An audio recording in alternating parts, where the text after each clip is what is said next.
Hi, I'm Lynn Wilson. I am communications strategist with Horizon Stewardship, and today I'm sitting with Cliff Christopher, founder of Horizon Stewardship, to talk about his book, God versus Money.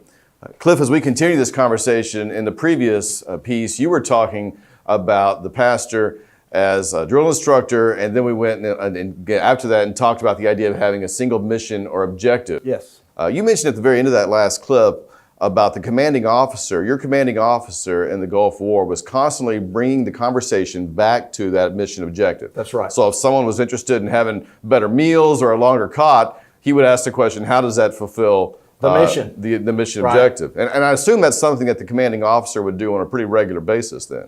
Absolutely. In fact, every staff meeting we had, and we had one every day, that we would meet early in the mornings, we would have our staff meeting, and the commander would circle us in his tent together, and he would go around and he would say to our personnel officer, for instance, do you have the people in place that you need to accomplish the mission?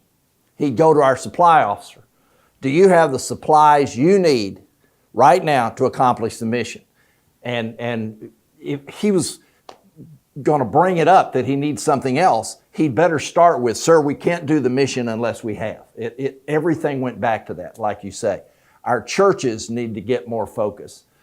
They too have lots of distractions. You know, Aunt Martha's throwing a fit, so let's try to appease Aunt Martha and do this or that. It's not about Aunt Martha. It's about the mission of making disciples, and you've got to come back to that to truly be successful in your generosity efforts or anything else, really.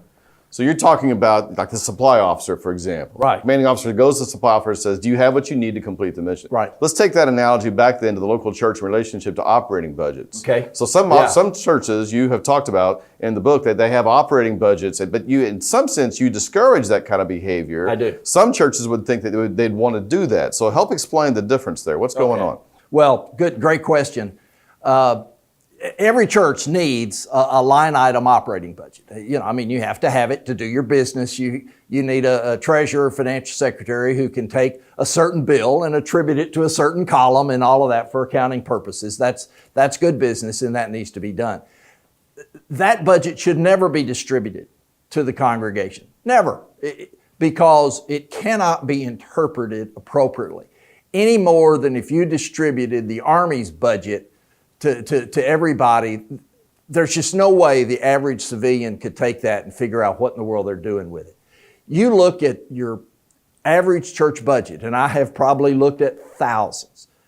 It will take about 1 minute for you to deduce from looking at a line item budget that all your church is really doing is paying some people and paying for a building. There's just nothing in there that helps you see that the priority is to save the world, that it's making disciples, it's caring for the hurting. It's simply not noticed and seen in that. So what I encourage all churches to do is to prepare what is called either a narrative budget or a missional budget.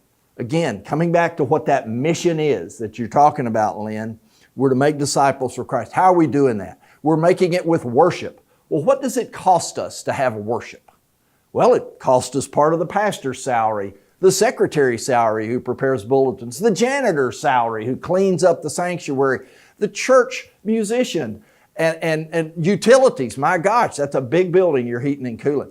You put that under the heading of worship, because that's a part of what you're doing to accomplish your mission. Education, the same thing. Your nurture of others and how you're caring for them.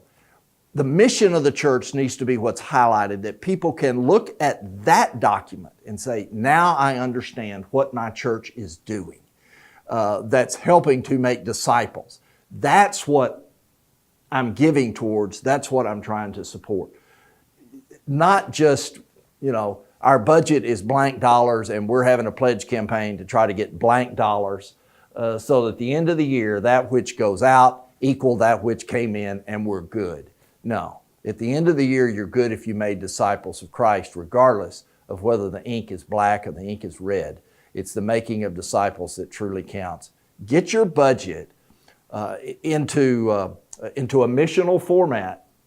Everybody can understand that. They don't understand line items.